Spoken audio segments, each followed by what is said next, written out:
I mean, it's been bandied around the internet quite a bit, but if you shuffle the Olympics 2012 logo around, you can spell the word Zion. Indeed. And, you know, there's a lot of stigma against the word, and, you know, for no reason whatsoever. But obviously Zion stands for the term New Jerusalem. Yeah. And this got me, having seen the Ian Crane speech and everything, this got me doing my, essentially, you know, I had an urge to start my own research into this. I wanted to find out if what was saying could be proven, kind of thing. Yeah. And, first thing that brought to my mind was the poem by William Blake. And William Blake wrote a poem in the 18th century called Jerusalem. And there's a paragraph, the final like few words in that poem says, "I will not cease from mental flight, nor shall my sword sleep in my hand, till we have built Jerusalem in England's green and pleasant land." So basically, William Blake was a known 18th century esotericist with connections to the Freemasons. And, you know, he was famous for such pieces of artwork as Uriah and the Creator, which is a big picture of, like, kind of, you know, the Creator with a compass opened up like a pyramid. Just like, you know, Freemasonic symbology and stuff. Didn't he reference the Newton in regards to that painting? Have you heard about that? Yeah, there is the Newton painting as well, and Newton is kind of on the, like, lurched over on the floor with his compass. Yeah, definitely. Yeah, That's a different painting of William Blake. It is, okay, yeah. But essentially in that poem, we'd got an acknowledgement from a guy connected with esoteric research that they were intent on building Jerusalem in England's green and pleasant land. So, you know, we're thinking, like, when we talk about the Olympics 2012, we're talking about something that's been planned for hundreds of years, and there's a lot of proof that I've dug up that can show that. But basically, moving into the Olympic scene further, after this talk, and when I got back from this talk in July last year, the first thing that happened was there was a video released by the Olympic Committee, and this was a stadium design video. Welcome to the next stage in our journey to the Olympic and the Paralympic Games in London in 2012. And I will never tire of saying that.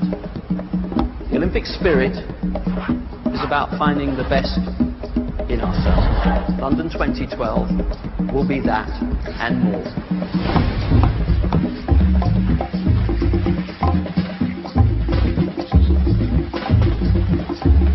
And here's this crazy CGI, I don't know what you want to call it, action film on how they're going to build the Olympic 2012 stadium. And given what Ian had spoke about with aliens and Independence Day style spaceships and stuff, this has got it all in it. Basically, within 40 seconds of this video, there's 4 chimneys that stand like an 1111, but then it moves into the most significant symbology you could ever see with, like, you know, an Independence Day style mothership for a roof, little UFOs flying all around the London Eye, and then it ends up with robotic streetwalkers in the middle of London stomping around the place, all like towards the Olympic Stadium. I mean, it's pretty weird to watch it, and it's on my blog and it's on YouTube as well. If you just do a search for the stadium design video, you can see for yourself that there's definitely symbology in there, like, you know, whether you like it or not. So this got me thinking. I was like, where does this go? Does this mean that there is a significant event looming for the Olympics? And I started thinking to myself, well, you know, if they're about to do this now, they've done this before. You know, they've used the Olympics for such events before. Which led me into looking into 1972 Olympics in Munich. Now, funnily enough, these were the world's first stage for global terrorism. You know, the very first global, like, you know, declared as global terrorism. The first act was in the 1972 Munich Olympics. Indeed, yeah. And on these Olympics, there were 11 Israelis killed. So we've got the number 11 there. And they were killed by a group called Black September, which is obviously the 9th month. So it's obviously a 9/11 you've got there. And that particular Olympics were host to 121 countries, which is 11 times 11. So you've got a significant event there with first, like, global stage for terrorism, as it is. And then, you know, moving on, I started thinking, well, you know, the year 1984, there's obviously Olympics in that year.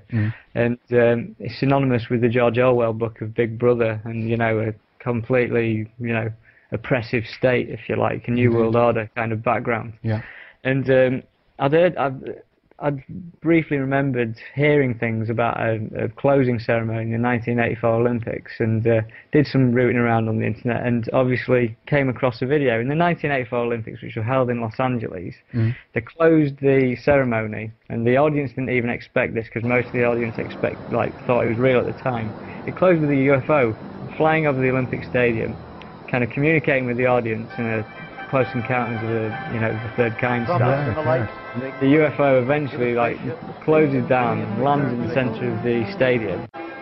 The glow from behind the arena. The spaceship has actually landed. Will they send a messenger? The full moon over Los Angeles. That's the real one.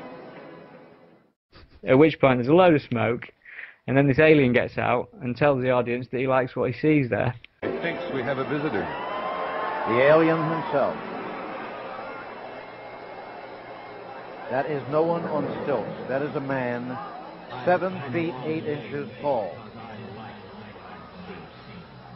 So you've got this really strange thing out of the middle of nowhere. No one was expecting it, and I don't know how you'd ever connect Olympics with this UFO event in the first place. Yeah.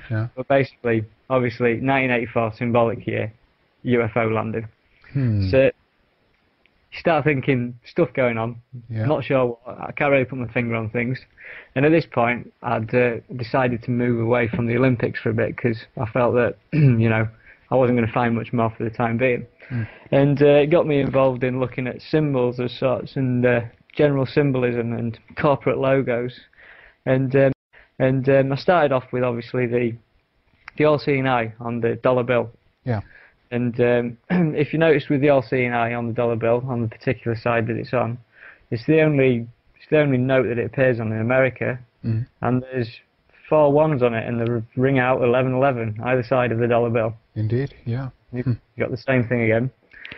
And I was looking at that, and basically started comparing it to other, American institutions, looking it through, the FBI logo, the CIA logo, every single one of them. You can essentially kind of draw out the pyramid without the capstone, and have an eye in the center. The same geometrics work in a lot of the official institutions of America. Yeah.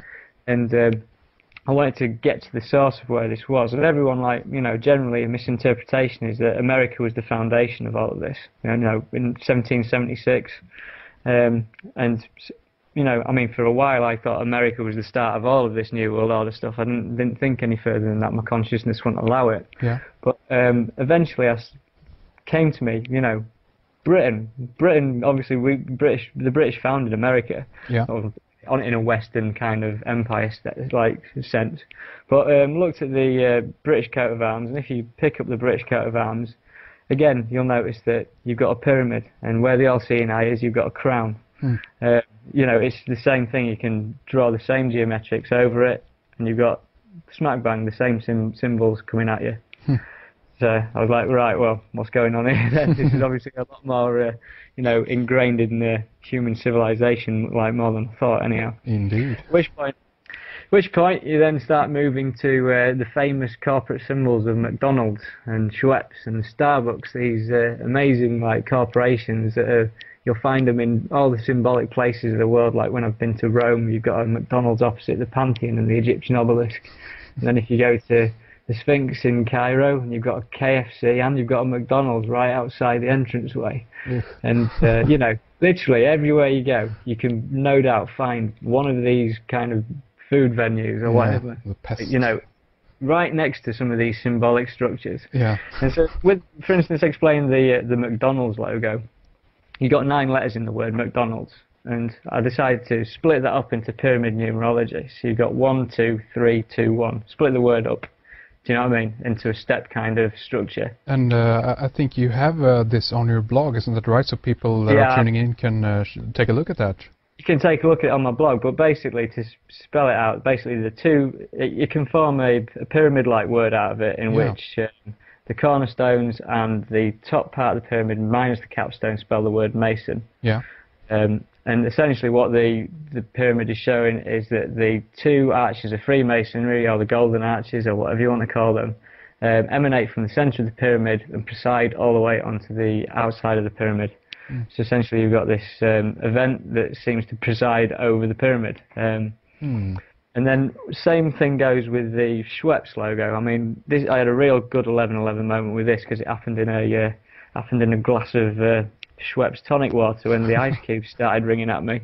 Right. And I thought that was pretty mental, but it was insinuating something was happening. Nice. And I looked on the bottle, and the year 1783, obviously on the all-seeing eye, the date 1776.